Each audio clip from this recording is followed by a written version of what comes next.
Kenapa pada penderita kencing manis atau diabetes mudah timbul luka?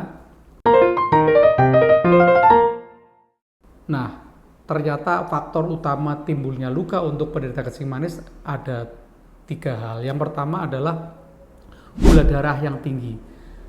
Gula darah yang tinggi akan memudahkan timbulnya infeksi, timbulnya kuman, karena gula darah ini merupakan media yang bagus untuk pertumbuhan kuman.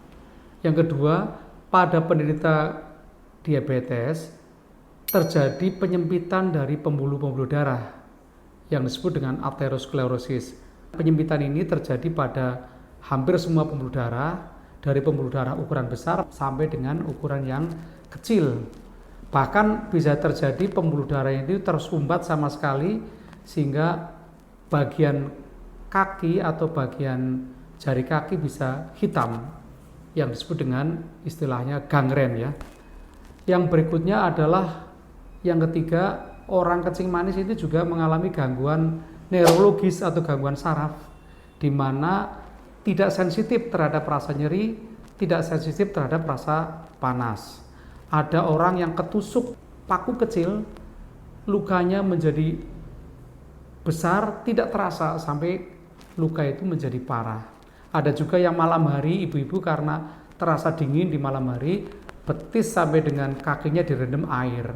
Sebenarnya airnya ini air panas, tapi ibu ini nggak ngerasa kalau airnya itu panas, tetap berendam di situ. Pagi-pagi baru nyadar kalau dari betis sampai kaki melepuh semua. Ada yang bapak-bapak di siang hari naik ke atap rumah memperbaiki seng tanpa alas kaki. Karena tidak merasa panas, dia asik bekerja beberapa jam di situ. Pagi hari baru tahu kalau telapak kakinya itu melepuh akibat luka bakar oleh seng yang panas. Terus penangannya bagaimana dok, pencegahannya agar tidak timbul luka? Pencegahannya yaitu 1, kontrol gula darah yang baik. Gula darah yang bagus itu 70-140. Kalau gula darahnya tinggi sebaiknya dikonsultasikan ke dokter yang ahli sehingga gula darah bisa diatur dengan lebih baik. Kurangin berat badan. Dengan berat badan yang berlebih, gula akan mudah tinggi.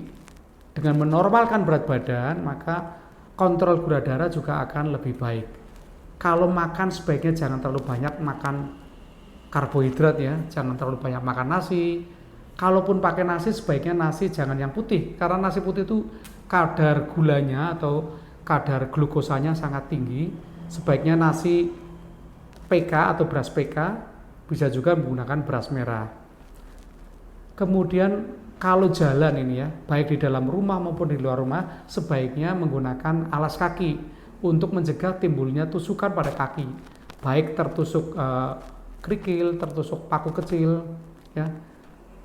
Dan gunakan alas kaki ini yang halus dan tidak ketat, karena kalau terlalu ketat mudah sekali timbul luka, termasuk di dalam rumah loh ya, karena paku pun bisa ada di dalam rumah.